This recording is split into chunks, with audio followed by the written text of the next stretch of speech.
way too many times this year. 2nd down and 10 after 3 runs. The drive stalled on that one. Back to throw. King zips it to the near side. Caught by Jawan Thomas and wrestled to the turf at the 38-yard line. Moved the chains on a pickup of 10. So they start off 3 straight runs for a first down. Right here, 2 straight passing plays for a first down. King is moving the offense. 6th play of the drive. He'll take it himself. The quarterback spun down at the 36-yard line, and what makes King so impressive is that he reaches for that extra yard. He always does. He always gives that extra push, that extra bit amount of effort, and it always plays dividends here because in a game like this, as they like to say, every yard, every inch counts. And Tom Kraft knows that as this team is going hurry up here. 3:34 to go in the third. Trailing by 11. Sack Breen 7. Back to throw. Pump fake. King over the middle. Has Jawan Thomas, but it's incomplete. Boy, a questionable no call there. Jawan Thomas, I'm sure, is trying to argue his way with a penalty. 3rd down and 8 now following the incomplete pass. This defense all night has been using their hands. They like to slap away at the hands of the RCC wideouts. Taekwon Glass on the pass deflection. That'll be his 7th. And he's really been the player of the game, Dan. Boy, these cornerbacks are very technically sound. Denzel Foster flanks the quarterback. Sack retreats. Back to throw. King looking. Wings it over the middle. Caught by Foster. Leaping grab. He's tripped up but moves the chains. A pitch and catch for 9 as the halfback. That'll be his check it, the 16th reception for the halfback this season. He has been a solid man both in the running game and in the receiving game. Nearly had the touchdown grab later in the first half. He'll get the call here on a delay across midfield and reaches around the 45-yard line. Crawls his way for gain of 3. Denzel Foster acting like the workhorse this possession right here. Already we've seen him plenty of times. It seems like he's already got 10 plays to his name right here in this possession. Yeah, 8th play of the drive there, Dan. Back to throw. King chucks it to the near side. Caught by Savage. 40, 35, 30, and he's tripped up at the 26-yard line of Riverside. That'll be a catch and run for the freshman Savage. His first catch of the season. Make it 22 yards for Joshua Savage. Move the chains. Listen here, that slant has been there all game long. It's just that these corners have been playing it superbly, getting that hand in there and swatting away that ball. But in that situation, finally completing one. Give credit to Nicholas King for putting it in the perfect spot right there. What's amazing is that with that grab, he's now 23 yards over the production of Isaac Whitney today. That's Joshua Savage with his first catch of the season. Your thoughts as the Tigers are now looking at the 10th play of the drive here, Dan, where Nicholas King finally, that's a record-breaking drive for him today. It is, and what Coach Tom Kraft is doing right now, he's telling his players, let's get the ball into the end zone without any problems. Very hard to do, but it's the mental mistakes that they must avoid right here. Let's see if no penalties can occur on this drive right here for RCC. Well, I'm not superstitious, but I'm a little stitious there, Dan. And I probably jinxed it, yeah, right? I don't like the fact that you called that, but 10th play of the drive here for the Tigers, who drove from their own 15 now to the 27 amount sack. Back to throw. In trouble. Eludes out of one sack. Chased by Tom Avena. Chucks it towards the near side. And a late flag that could potentially be a hold against Riverside. And if it is, that'll push the ball back 10 yards all the way to the 36 Looks of like the Tigers. It will, the way the RCC Tigers. Why did you have to say that, Dan? But anyways, as we get back to this, Nicholas King has really taken here. I know his production isn't all that great statistically, but he's really taken this game by the jugular and saying, this is the drive that we really need to crawl back into this game. Right. They have absolutely no reservations to losing this one. They expect to pull out on top. Trailing by 11, 2:36 to go. It's been a 2.5-minute drive. And off on a delay, there's Anderson out to the 30 and bouncing to the near-hand side out to the 29-yard line. That'll be a pickup of 7. Right there. Going to the run, and it turned out to be a decent play right there, getting back almost all the yards from that penalty. 2nd and 14 now. Riverside's longest pass play was on one that put them into enemy territory, a 22-yard pickup to Joshua Savage. He checks out, and the Tigers have 13 yards to go. Handoff and delay. Anderson out to the 30, 25. Outside the numbers to around the 23. Tripped up inside the Mount SAC 25 by Christopher Solomon. Interesting story by him, as we don't really like to mention bad news, but Mount SAC is lucky to have this safety. He's looking to go back to Nevada, where he was charged with multiple domestic battery assaults. Here on a third down pass is incomplete, intended for Darius Hunter. But Mount SAC is really, if they're doing anything in this game, it is testing these receivers as Riverside has to settle for a field goal. Right there, the Mounties timing that snap perfectly. Coming in with a lot of heat, bringing it up to 8 players on that blitz, and Nicholas King had to get that one out of his hands quickly. Navarro with the snap. It'll be a 41-yard try. Snap, ball down. Kick on the way. Has the distance. It's drifting, and it's good.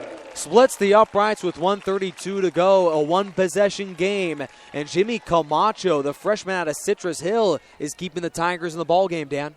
Boy, down 8 in this one. It's going to, like you said, it's going to come down to the last possession possibly, and wouldn't that be something, huh? I mean, can Nicholas King create a winning drive? We'll see. Stay tuned.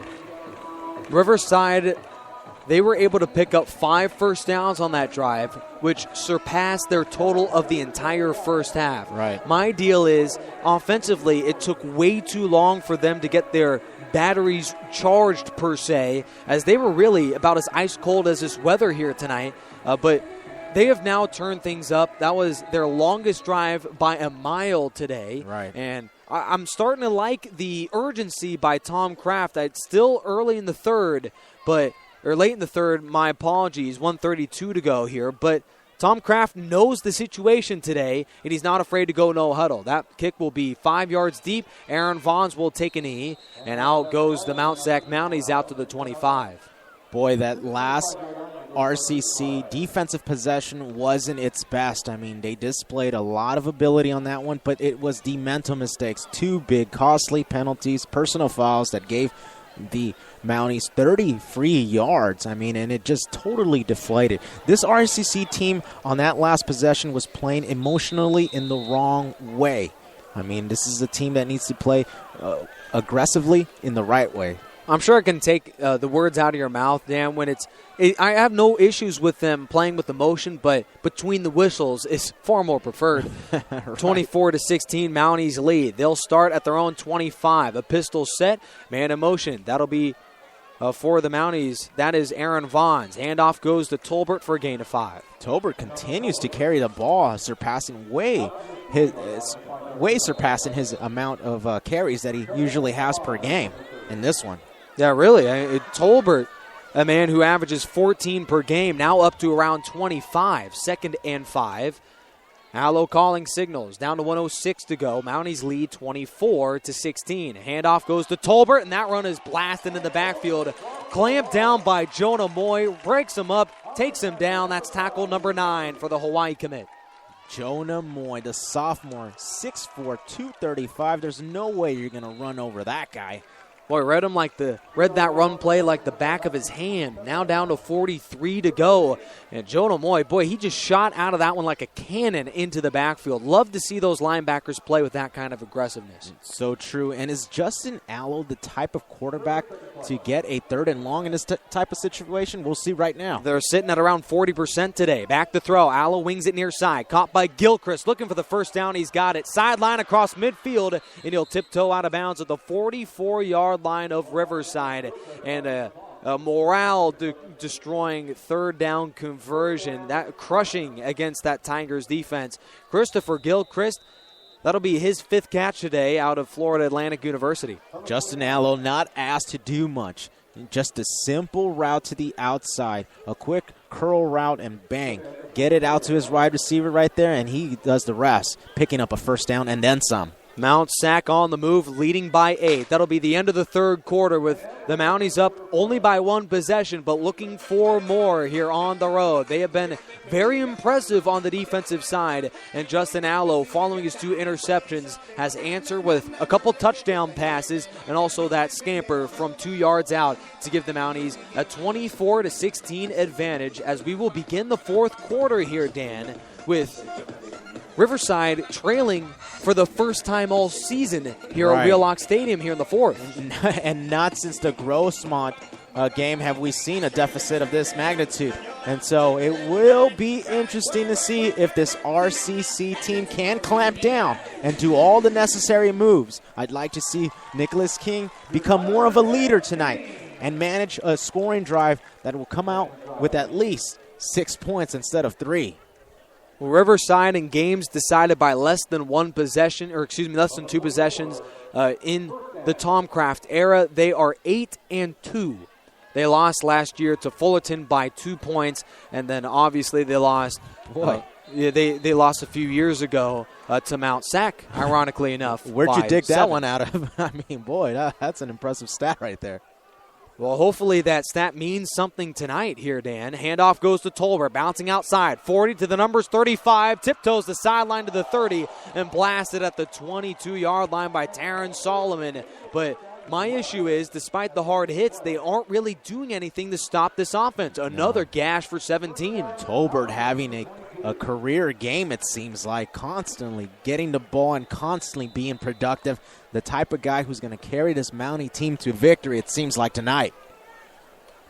We'll roll the tape, and we'll for these future junior college athletes, the Riverside City College Tigers are putting on a clinic of how to hit, as they have put hit after hit against that Mountie offense. Back to throw. Allo hangs it to the end zone. Incomplete. A little bit too far, intended for Christopher Gilchrist. 2nd and 10. I like how the Mounties give a lot of trust to Justin Allo. I've repeated this earlier. With 2 interceptions, you would think they'd kind of reel him back, but still, they give him the option of giving that ball to the end zone. So that's pretty good. That was against Ray Ford, who has had his struggles. He was ridiculed against that Grossmont game for a couple of touchdowns. Michael Carrillo really picked us apart in that loss on the road in San Diego. 24-16 with 14:30 to go. Mounties have an 8-point advantage, and they, on only 5 plays, have traveled from their own 25 to the visiting 22. That'll be a 53-yard drive in only a minute and a half. It's been too easy for the Mounties despite a deficit here for the Tigers. Well, how about the Mounties calling timeout right there in this situation? Already down to 1 timeout in this final quarter of play. And I feel like it's a good decision. They understand that they could just pull away with the score right here. And I'm talking about a touchdown, not just 3 points. I mean, if they come away with 6 points and then that extra point, boy, RCC's in a hole instantly. Yeah, really. This is a ball club that the Mounties are looking for their 3rd straight red zone opportunity, and they've cashed in. Both of their trips have resulted in touchdowns. Meanwhile, RCC has yet to find the end zone today on the offensive side, something that I didn't really expect to see. Meanwhile, Mount SAC has torched this team for over 350 yards of offense. End around to Gilchrist. He's looking to throw. Slips out of his own 2 hands. On trouble, wings it over the middle. Flags are down as Hill makes the grab, and he's out to around the 16-yard line, but that looks to be coming back. Boy, trying to get a little too fancy right here. Yeah, a little bit too fancy here, leading by 8. Yeah, I would disagree with the call. Still was able to get it out for 7 yards, though, but. And this one's going to be blamed on the big boys. I think they left their area of play and went downfield. Went down the field. Dan Godino, one of the best tight ends in the business, played in Los Angeles. Your thoughts about overall this play here? You tight end expert. Well, it wasn't the right call, obviously. I mean, hey, in this type of situation, you don't want to get fancy. You just stay to the basics. Yeah. Keep it fundamentally sound. Yeah. You're just doing too much. An end-around wide receiver pass that just amounted to nothing. You cause a penalty to yourselves. Now you're instantly, possibly, out of field goal range. It's a 10-yard infraction, Dan, and a loss of down. Instead of a 3rd down and 3, now a 3rd and 20. Yeah. So a crucial penalty by the Mounties and a very beneficial break here for RCC, who has been retreating defensively. 6th play of the drive here on a 3rd and forever for the Mounties. They've done it before. They're around 50% on 3rd downs. They converted the last one on a 25-yard pickup to Christopher Gilchrist. Back to throw. Looking. Fires over the middle. Caught by Gilchrist, and he's got it. First down inside the 10, and he wiggles his way down to around the 5. That'll be a 20